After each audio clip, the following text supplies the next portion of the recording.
बादशाह गुलाम को मार मार कर उसकी बुरी हालत कर देता है। जहांदार जैसे ही ये सब कुछ देखता है वो आता है और बादशाह के मुंह पे एक ज़ोरदार थप्पड़ लगाता है और कहता है बस कर दो, ये मर जाएगा। वो बादशाह का ज़बरदस्ती हाथ पकड़ के उसकी हवेली ले जाता है और जाके कमरे में बंद कर देता है। बादशाह उसी टाइम में रिवॉल्वर उठाता है और अपने सर पे रख देता है। कहते हैं अगर आपने मुझे इस कमरे से बाहर ना आने दिया तो मैं अपने आप को शूट कर लूँगा। ये बात सुनते ही जहांदार दरवाज़ा खोल देता है। उसके बाद बादशाह कहता है कि आज गुलाम मेरे हाथों से ज़िंदा नहीं बचेगा, मैं इसे जान से मार दूंगा। ये कहने के बाद वो कमरे से निकल जाता है। उतनी देर में जहांदार गुलाम को कॉल करके कहता है कि बादशाह तुम्हें मार देगा, जितनी जल्दी हो सके तुम ये हवेली छोड़ दो। बादशाह पागलों की तरह गुलाम को ढूंढता है और कहता है लाजो माँ के पास जाता है। कहता है कि माफ़ करना लाजो माँ, आज तुम्हारा बेटा मेरे हाथों से ज़िंदा बचने वाला नहीं, मैं इसे जान से मार दूंगा। ये अल्फाज कह के वो वहाँ से निकल जाता है और फिर उसके बाद सुंदरी और अपनी फूफो के पास चला जाता है, सुंदरी के कमरे में। वो सुंदरी को कहता है कि गुलाम किधर। आगे से सुंदरी कहती है मुझे इस बात के बारे में कुछ भी नहीं पता, लेकिन मुझे इतना पता है कि वो मुझे यहाँ से लेने के लिए ज़रूर आएगा। बादशाह सुंदरी की बात सुनने के बाद कहता है कि यहाँ पे मेरे होते हुए तो कोई भी तुम्हें यहाँ से ले जा नहीं सकता। उसके बाद वो सुंदरी का हाथ पकड़कर ज़बरदस्ती ले जाकर उसे कमरे में बंद कर देता है। दूसरी तरफ गुलाम का दिल बेहद बेचैन होता है। वो रात के वक्त हवेली आता है और सुंदरी को ढूंढने की कोशिश करता है।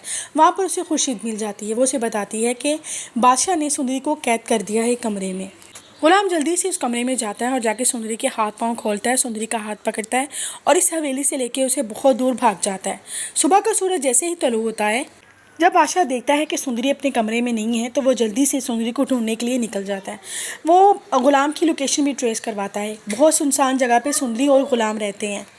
बादशाह जल्दी से उस जगह पे पहुंच जाता है, लेकिन दूसरी तरफ कुर्बान अली भी बादशाह के खून का प्यासा होता है। वो अपने आदमियों को बादशाह के पीछे लगा देता है ताकि पता करे ये बादशाह कहाँ जा रहा है।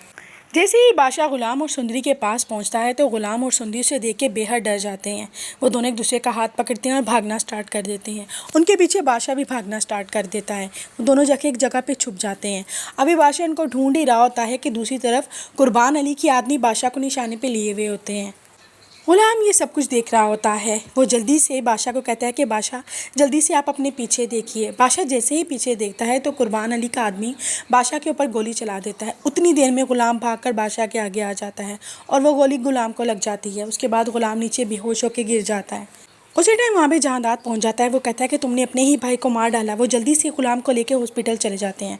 डॉक्टर के पास जाते हैं। डॉक्टर जैसे बताता है कि गुलाम की हालत बेहद सीरियस है। उसके बाद गुलाम सुंदरी को बुलाता है और उसे कहता है कि मेरे पास बहुत कम वक्त है, बादशाह तुम्हें बेहद मोहब्बत करता है, मैं चाहता हूँ कि तुम बादशाह के साथ शादी कर लो। सुंदरी आगे से रोती रहती है। वो कहती है मैं तुम्हें कहीं नहीं जाने दूँगी। उसी टाइम बादशाह भी वहाँ पे आ जाता है। वो गुलाम से माफ़ी मांगता है और कहता है कि तुम मुझे माफ़ कर दो। आगे से वो गुलाम कहता है कि मैंने आपको माफ़ किया। जहाँ तक मेरी प्रेडिक्शन थी मैंने आपको बता दिया। गुलाम के मरने के बाद जहाँ तक लगता है कि जहांदार बादशाह का और सुंदरी का निकाह करवा देगा। देखते रहिए गुलाम बादशाह सुंदरी।